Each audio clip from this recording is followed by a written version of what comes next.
Potty Diary Body Shapewear.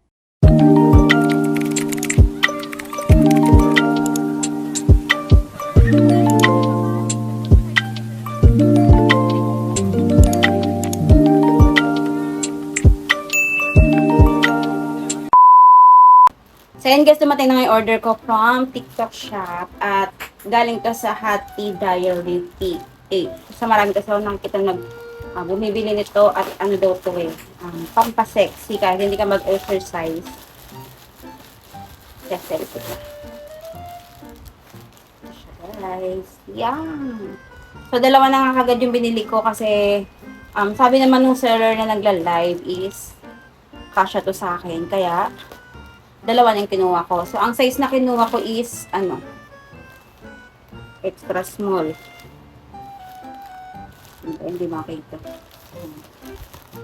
Na kinuha ko is 2XS, tapos /XS. Dahil kasya daw to sa 28 to 29 na body frame or medium to large frame ako.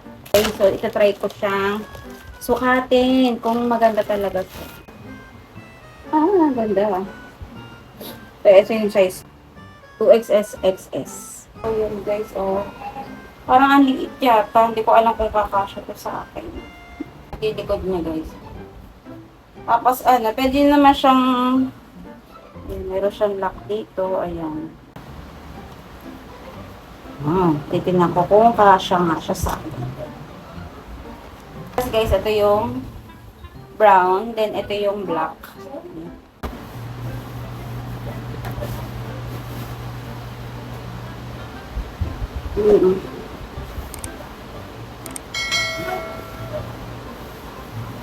Ang ganda guys, kasya nga siya, Hindi ko akalain kakasya sa akin guys, sinan nyo, Grabe, Tapos ito, naplat talaga niya yung naplat niya yung bilbil ko dito.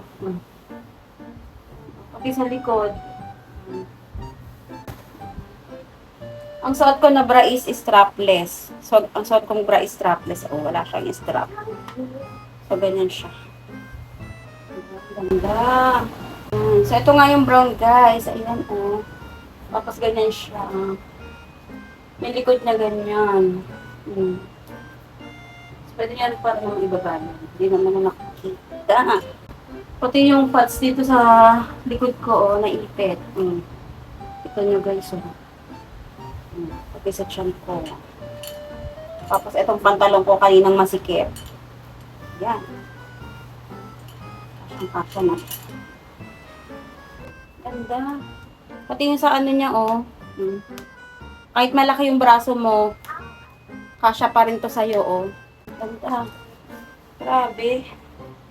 Hindi ko akalain kakasya sa akin tong 2XS extra small. Grabe. Napaka-magic na tong damit na to. So, ayan guys, kung naghahanap kayo ng bodysuit na body shaper na all-in-one na siya, so wag na kayo maghanap ng iba. Ito na yung bilhin nyo.